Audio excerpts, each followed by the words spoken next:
all that good stuff. But thank you guys so much for making a little bit of time out of your evening tonight to come on to the podcast and speak to myself about all things music. It's very much appreciated. We've obviously took a wee bit of time to try and get a date and time arranged, partly because of myself, but I'm glad that I got you on tonight. But before we get started, how are you actually doing?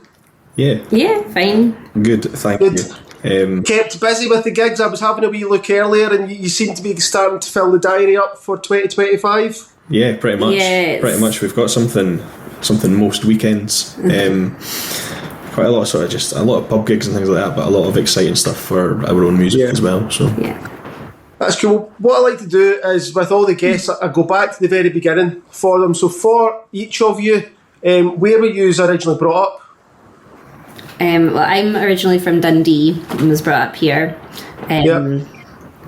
Moved to Edinburgh when I was about 20 for about 5 years, and then came back. So.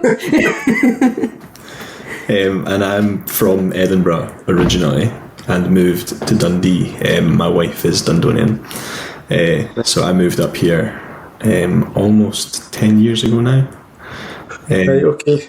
So escaped Edinburgh for Dundee.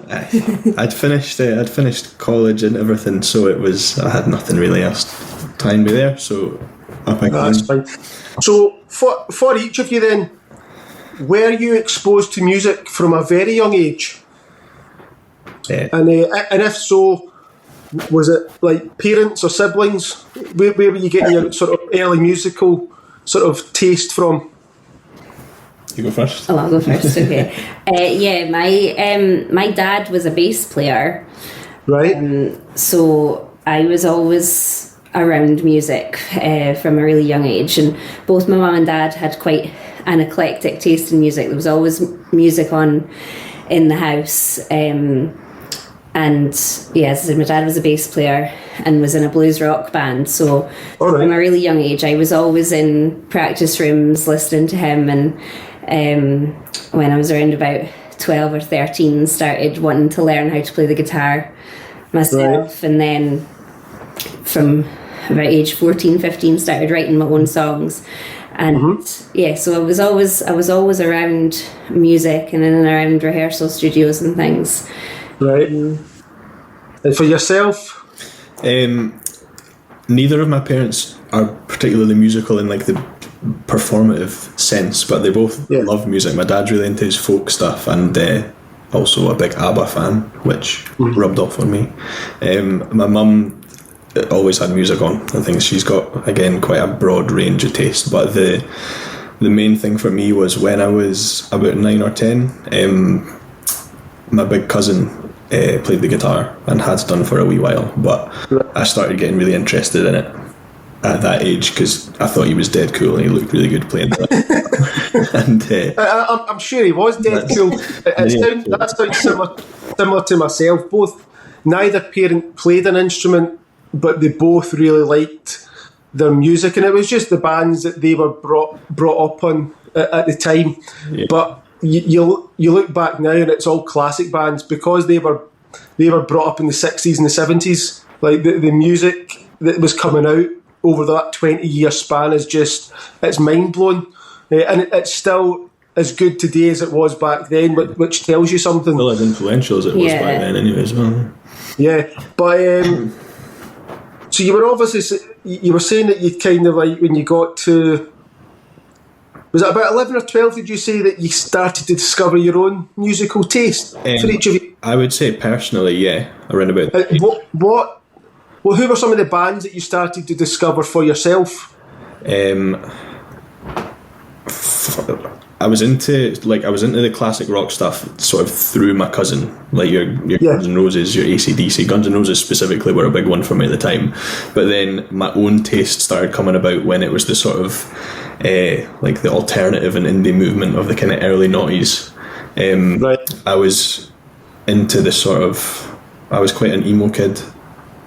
I still got the hair for it, but like the sort of the early releases of your Fall Out Boys and My Chemical Romance and things like that, I was dead into that, along with all the sort of classic rock stuff, and that's kind of my taste kind of formed together from those two areas, I would say. I'm not jealous at all that you've still got the hair for it, because I'm a rocker, but I don't have the hair for it anymore. This is it dialed back as well. Like, this is I'm at that age. I think from about 12 until 17, 18 it was down to about shoulder length. So what about yourself? Who were some of the bands that you started to discover for yourself, bands or musicians? So I think again, like through my parents, like the sort of classic rock was always a staple in the house, but as I got a little bit older, the first CD I remember listening to sort of on repeat, my dad had got it for me, and it was Alanis Morissette, Jagged Little Pill, and that was just on a loop. So she was probably my first like big female influence that I think shaped a lot of my early musical taste. And that album was huge when it came out as well. Yeah. Yeah, I remember my sister loved that album, so I can remember like that would be playing in the other room, in between my Metallica and Guns N' Roses and all that sort of thing. But give me a wee laugh then, see if you can remember, or if you're willing to admit it. Do you remember what the first album was that you ever bought with your own money? Not like a Christmas present or that, but one you went out and purchased yourself. Yeah, I do, and I still absolutely love it, and I've got no shame. It was Songs About Jane by Maroon 5. All right, okay. And again, that's neither of the genres that I mentioned before, but that's a great album. For some reason at the time, I'm not. Yeah. Absolutely no shame at all. Every single song on it is an absolute belter. And it's got some really nice guitar work on it too, which I didn't appreciate until I started playing a little bit later. But that's the one for me. I think the first album I bought with my own money was Just Enough Education to Perform by Stereophonics. All right, okay. I really loved the Stereophonics. Or I should say, I really loved Kelly Jones when I was a teenager. He's got a great voice, but I mean, they still sound just as good today. Yeah, I mean, they're still going all these years later. Yeah, and I remember buying that album off my own money, and I went to see them do that tour, and I went to see them on the Friday night in Glasgow, and then my mum got a phone call from a friend who was going to Aberdeen on the Sunday saying one of their group couldn't go. Would Ashley like to go? Yes. So I got to see them twice in the one weekend. That's pretty. Well, I was going to ask, what was your first professional concert you went to? Was that it for yourself? No, the first ever concert I went to, my mum and dad took me to see Bryan Adams at, I think it was at the Caird Hall in Dundee. So I love Bryan Adams, actually. That's a big star. Mine's not as cool as that. But again, I've got no shame. It was James Blunt at Stirling Castle on his first album tour, the Back to Bedlam tour, which will be 20 years ago now. I was about to say, when would that have been? Was it 20 years ago? I think it was 2004 that would have been. Right, okay. Because he brought out a 20-year anniversary, like, re-release towards last year. Been out for as long as that. Yeah.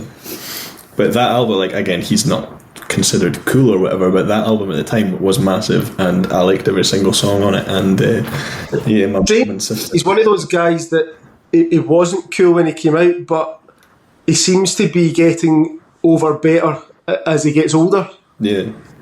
I don't know why, but I know I was kind of admits, like, he kind of leans into the fact that he was really not cool. Yeah, I mean, I think he kind of he was cast that way about it. I think he purposely, he's quite happy to laugh at himself on social media, and then it makes it difficult for the miserable people like Noel Gallagher to try and slag him when he's already slagging himself. Yeah. But I was watching your videos today, so I know that you both play guitar, but what was your first instrument? What was it? Guitar? No. I learned to play trombone when I was at school. That was my instrument. Okay. I wish I could still play it. Like, well, I was going to say, I don't see that in any of the videos. No, it would be quite a thing to add. But that was my first instrument. That's how I learned how to read music and things. Right. Yeah, I played the viola for a couple of years in primary school before picking up the guitar. Right. But yeah, it was guitar from about, I think I got my first guitar for my 11th birthday, 12th birthday maybe. Yeah. So towards the tail end of primary school was it. So I know there's obviously the guitar. Ash, I know you're doing a scene video. You've got the Muthi. I don't know what you call it, the wee piano thing that you blow in. What's that called? It's a melodica. It's like a keyboard that you blow into. It's like half keyboard, half wind. And how did that come about? Because I've not seen it. I've been on the music scene for at least the last 25, 30 years, sadly enough. And I've never seen anybody use one before. So how did that come about? Well, I was in a band quite a few years ago, and I used one in one of our songs. I don't even remember how I got it. I don't remember ever buying a melodica. I just I seemed to acquire it one day, I suppose. And we were recording a song and it needed something a little bit different, and I was like, I've got this instrument in the back of the car, will I go and get it and we'll give it a wee bash? And that was really the only time I ever used it.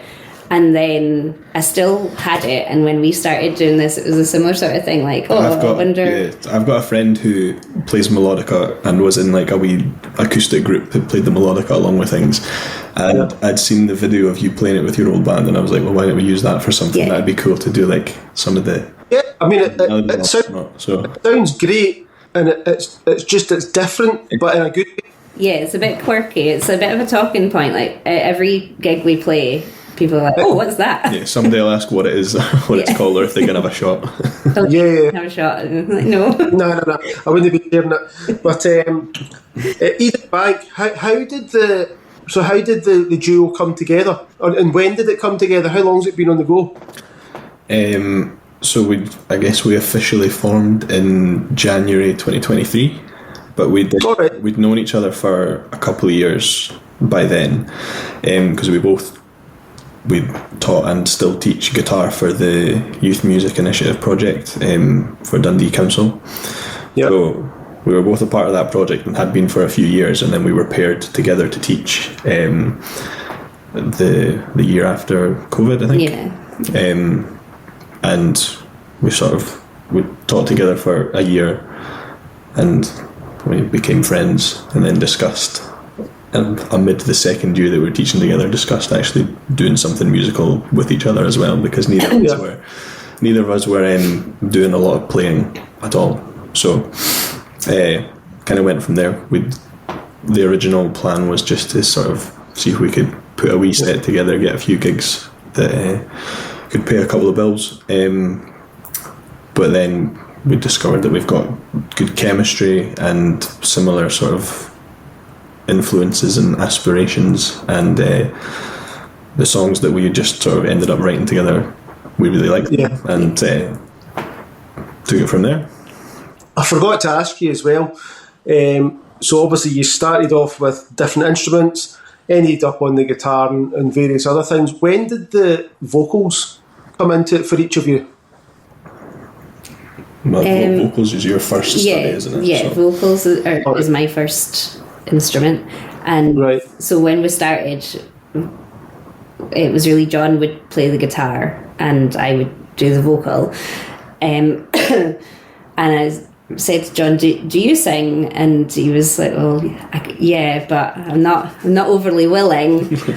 And then, but actually our voices blend really nicely together, and I think we bring out the best parts of each other musically. So I really wanted to encourage John to sing more, and he encourages me to play more, and I think it's a nice supportive partnership. Meet somewhere in the middle. Yeah. Yeah. It's funny, vocals is an interesting one because, I mean, I play guitar and sing, but, you know, you can practice the guitar, especially nowadays. You've got YouTube and all that. There's a limitless pit of videos, people teaching you how to play your favourite song, and it's not difficult to learn how to play it nowadays, apart from the fact you've still got to put the time and effort in. Mm-hmm. And of course, if you play in a band, other people will show you bits and pieces, and that. Vocals is the one it's tricky, and because I always believe half of singing is confidence, and you can't teach somebody else confidence. Yeah. You know, part of singing, I think, is you've got to obviously have an ability. You've got to be able to listen as well. You know, thankfully, I've got the ear that I can listen back to myself and go, that was good, that was bad. I can be quite sort of good in that way, but you can't teach confidence. Is that something vocal-wise you've maybe struggled with, John? That's absolutely what it was, yeah. Like, I know that I've got a good ear, and I've known that I could sort of hold a tune. I would know if I was singing in and out of tune and that sort of thing, but it was 100% just the confidence. Like, I've been playing guitar for that many years, and I teach the guitar for my day job, and I've got all the confidence in the world when it comes to that. But just any other instrument, because I was never be as good at it as I was at the guitar, I just had no confidence in anything. So bringing that out just over the last couple of years has been really nice.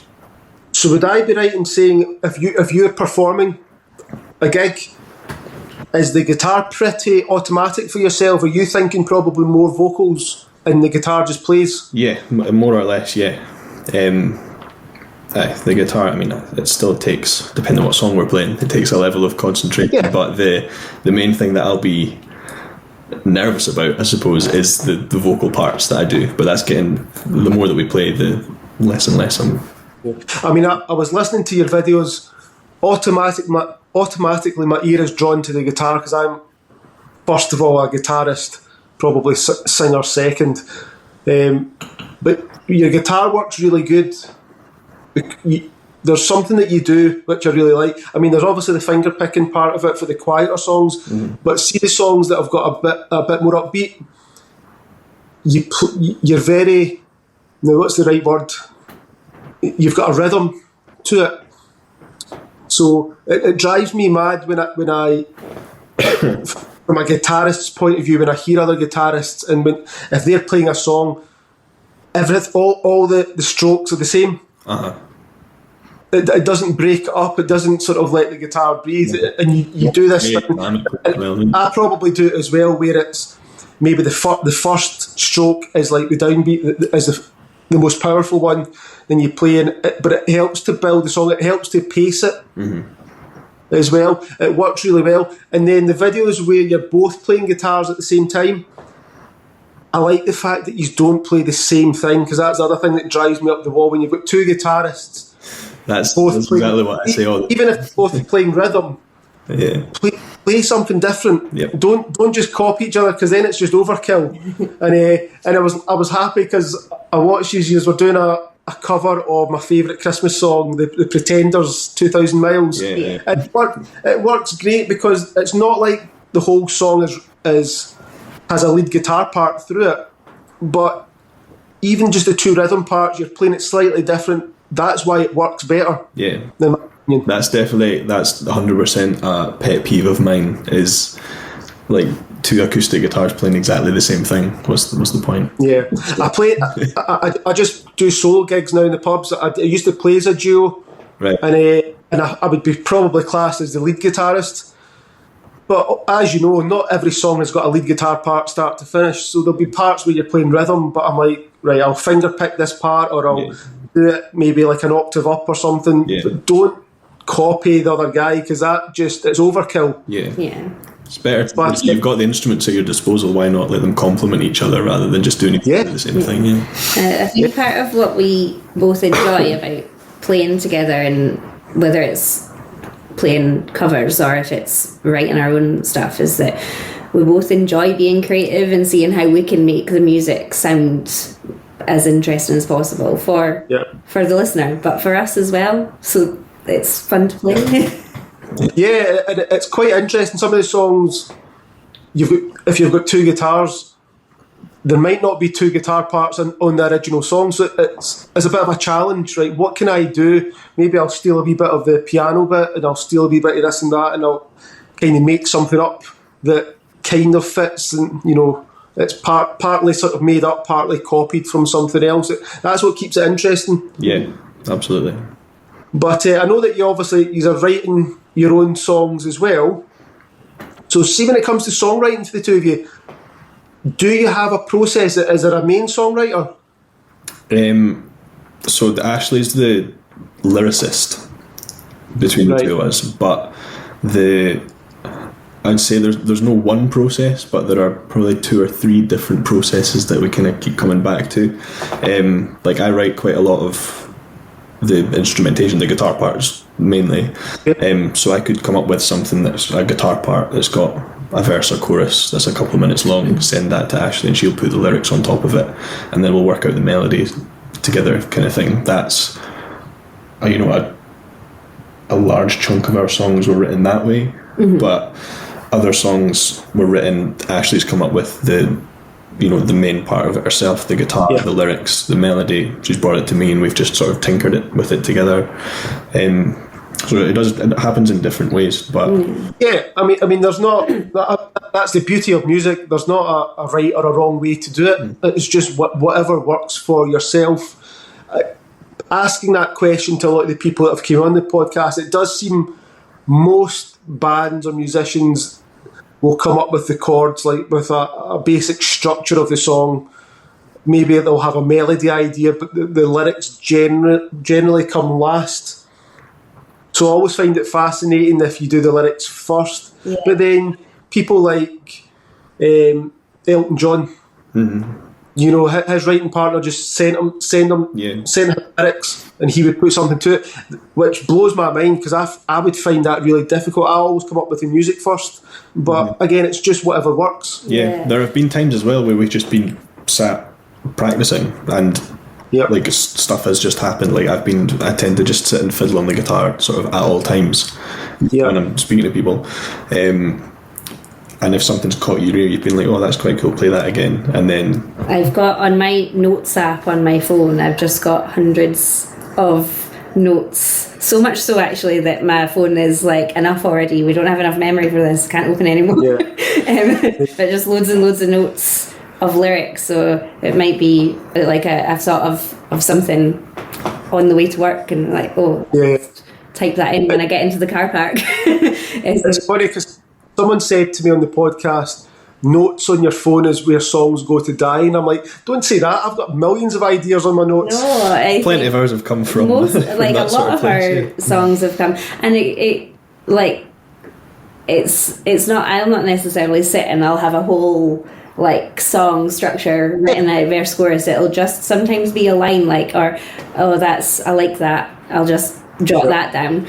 And those lines can inspire us when we have a guitar part or something else to put it on. Manifest into the... See, when it comes to writing lyrics, what is the initial spark that starts a song for yourself? Probably depends on this, like... It depends. I'll give you an example. So... I mean, I can be driving in the car, driving home from work, and a song will come on, and it might just be a wee snippet of a line, might be just a phrase or something like that. I don't know why, but it will stand out.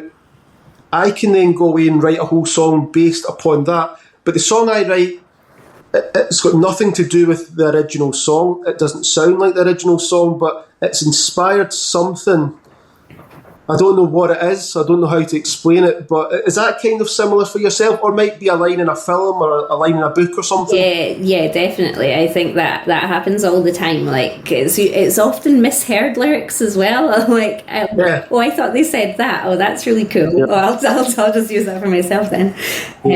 Or or from something that you've read in a book or seen in a film. Like there'll be, or it could even be a conversation, like we're just chatting about something, and I'm like, well, that was actually quite poetic. I'll just note that down.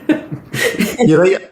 A song about something you've watched on TV, and somebody thinks it's specifically about your personal life. You're like, no, it's not that heartbreaking. It's about this TV program I watched. Or I don't know necessarily if, like, I think everything that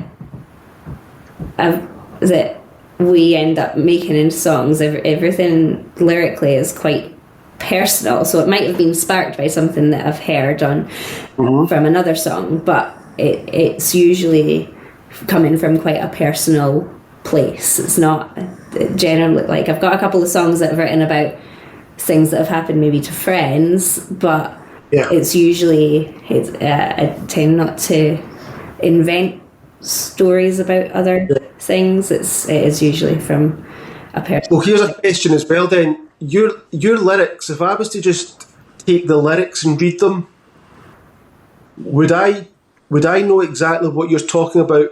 Would it tell a story start to finish, or is it a little bit more vague that if 10 people read it, 10 people might take something different away from it?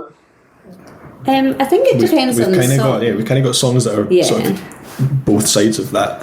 Yeah, there's songs like our single that's out, Surface Blue, that's got quite a specific story, and you would, if you read that just as the lyrics, you would be able to know what the story had been. Yeah. But there's definitely other songs that are a bit more open to interpretation. Mm-hmm. Yeah. I let my girlfriend hear the song earlier because I said to her, this reminds me of somebody, I can't think who it is. I was like, go and listen to this and tell me who you think it sounds like. And I don't even know if it's who I'm thinking of, but she thought it sounded like the Corrs, like that kind of feel to it. I was like, that's cool. I mean, it's a big successful band. That's like we appreciate the Corrs, 100%. Yeah. But see, when it comes to recording for yourselves, do you have a preferred way of recording? Do you do it live? Do you layer it up bit by bit? So we do layer it up. We do it all ourselves. It's all just in this room here. This is my sort of teaching / general instrument room.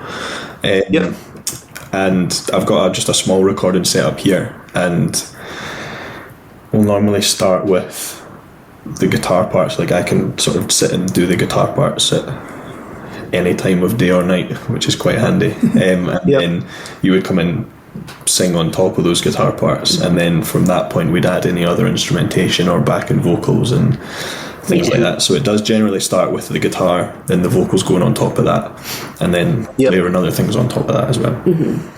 Question for the two of you. If for the rest of your life you could only write and record or perform live, which one would you pick?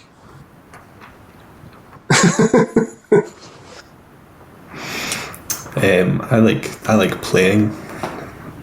I think I would probably playing in the studio or playing live. Performing live would be Would we not be able to write any new songs ever again? No. Oh, only play the songs that we already have. Yeah. Or cover songs. Other people's songs that all exist as well. Yep. Oh.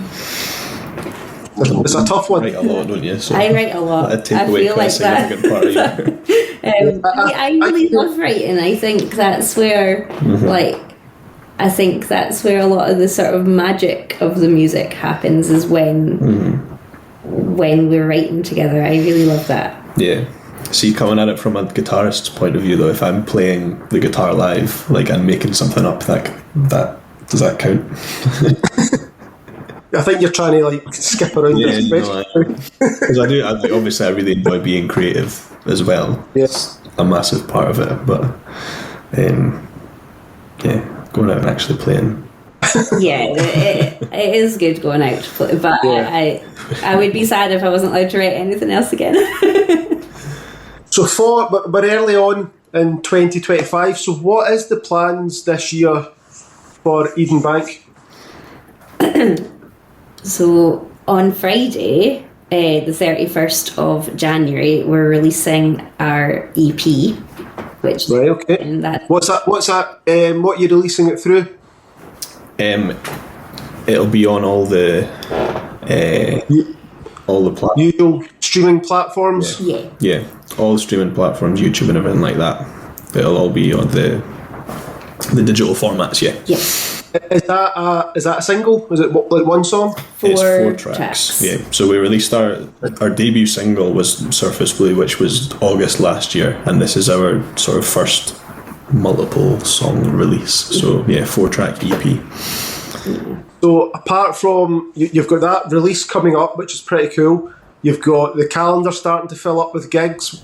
Is the plan just to gig for the rest of the year, or will it be gigging, writing more songs, recording? Yeah, all of the above, hopefully. We don't have, obviously, the release just coming up at the end of this week. We were focused on that for the last sort of 4 or 5 months solid. So once it's kind of out in the world, we'll be doing a gig to promote that as well, which we've booked for March in Dundee.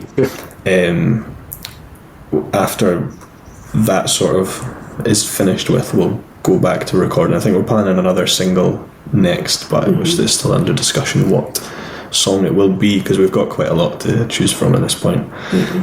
So there will be hopefully another couple of releases this year. Yeah, and we've got a couple of quite cool gigs that we're quite looking forward to. We've got a couple of small festival slots, so that's exciting.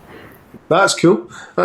Well, obviously, for anybody that is wanting to find out about releases, about gigs, about everything else, you are on social media, so it's easy to find you guys, look you up, find out what's going on. We've obviously been quite technical chit-chat for any musicians that are watching, but what I like to do is end things with some fun questions. So I'll ask the questions, you can both answer, and a lot of the answers you give me, I know that they could probably change tomorrow and the next day and the next day, but just for tonight, you can tell me what first comes to your mind. So imagine you've got a time machine, you could go back in time, anywhere in the world, big gig or small gig. What's the one gig that you wish that you could have attended?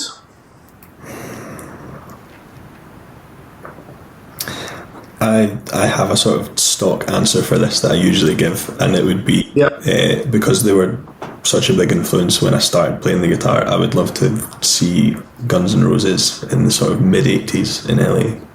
Right, okay, that would have been pretty cool. So that's probably my answer. Okay. Ashley? I'm trying. So the first thing that came into my head is I would have probably to go and see Joni Mitchell just play in some little coffee shop or something. I don't necessarily think I would want to go and see a big gig. I think I would just really want to go and see Joni Mitchell in her prime. That's fine. That's cool. Okay.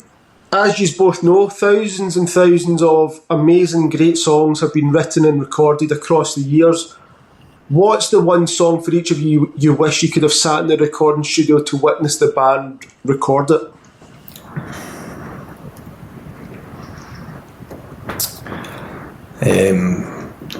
Anything from Dark Side of the Moon, Pink Floyd. Right. That's been a popular answer, by the way. I think my answer's maybe a little bit off the wall. Okay. So I feel like it's maybe cheating as well, and it wouldn't necessarily be watching them record it, but to watch the writers of Somewhere Over the Rainbow. That's my favourite song, and I've watched different things about it. People discussing why it's the greatest song ever written because of all the technical ways that they change the key to give the feeling of hope and things. And I think I would just love to have watched that process. Yeah. I mean, I actually think it would. There's so many great bands and musicians out there, but I think it would be really cool to sit in with John Williams and watch him score a piece for a movie. Yeah, that'd be incredible. slightly different That's what from I would do. Okay. What's just the first one that comes to your mind? What's your favourite album cover? Ooh. I can't think of any now. No, neither can I. It's a lost art. Yeah, so mine would be, again, this is one that I've just thought of because it's on my little display downstairs. The album's Hospice by the Antlers. Right, okay. It's I think it came out in 2009. It's one of the most beautiful albums I've ever heard. And the cover of it is sort of two hands about to join. One of them has a little hospital bracelet on. I think that's a very good cover, and it's an incredible album as well. I don't know how you follow that up, Ashley, but on you go. I don't know. I'm struggling to think what. I think because it's such a kind of iconic image. I think maybe the Rumours album. Right. Okay. Yeah. But not for any cool, meaningful reason like that. That's right. If you could collaborate with one other musician or band to write a song, who would it be? Dead or alive? At Langhurst. Yeah. But I know. I would collaborate with Ben Folds. I love him. I think he is. Yeah. He's still alive. I think he's just. I've seen him in concert so many times. I've just not long finished reading his book.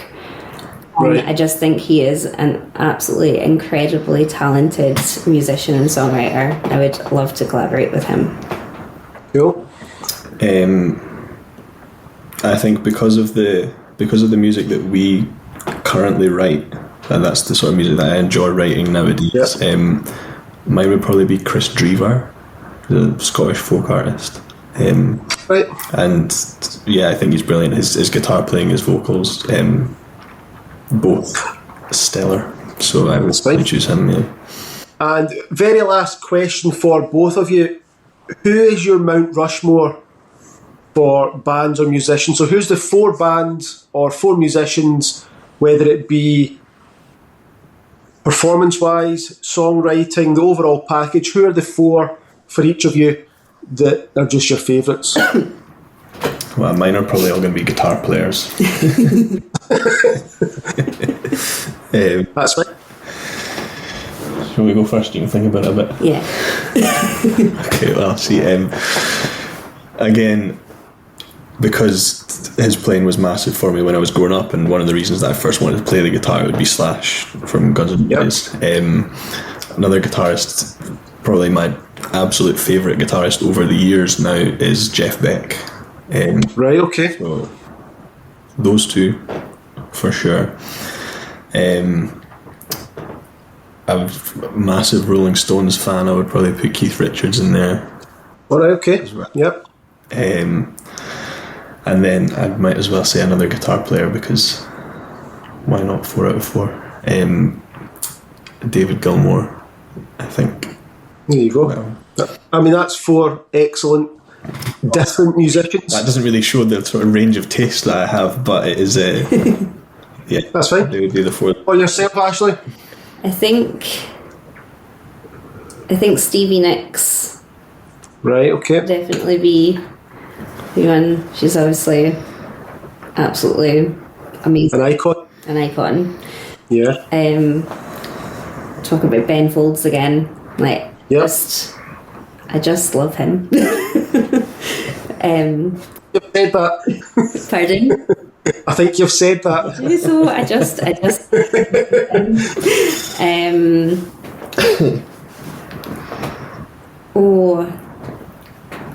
I feel like you mentioned people that you hadn't mentioned, but I'm going to mention the people that I've already mentioned. But Alanis Morissette, I would, she's definitely up there, especially as such an early influence. Yep. And my 4th, Do you know, I think I would choose Sting as my fourth. Like, when I was growing up, that he was somebody that was obviously, he's a bass player. My dad was a bass player. He was always, Sting and the Police were always on in my... I actually got a funny story. When I was really little, my dad played for the Police, as in like PC Pod, Police band. Right, okay. I was maybe 6 or something at the time, and I remember my mum talking about your dad playing in the Police band, and just remember thinking, why are we living like, why not, what he plays What's the Police? What's wrong here? But yeah, in our house, that was definitely a band that were on an awful lot and were always a huge influence. And there's like a comfort musician. Like when I want to feel happy, that's what I'll listen to. So I would choose Sting as my fourth. Cool. That is great. Well, thank you so much for coming on, speaking to myself about all things music and about yourselves and the music that you're creating as well. So anybody that is watching, if they want to know about up and coming gigs, music releases and anything else relating to the band, use it on social media, dead easy to find. But I wish you all the luck in 2025, and I'll see I might pop into a gig at some point as well. Yeah, excellent. Thank you very much for having us. Yeah, thanks so much. It was nice to speak to you. Cheers, guys. Thank you. Thanks. Bye.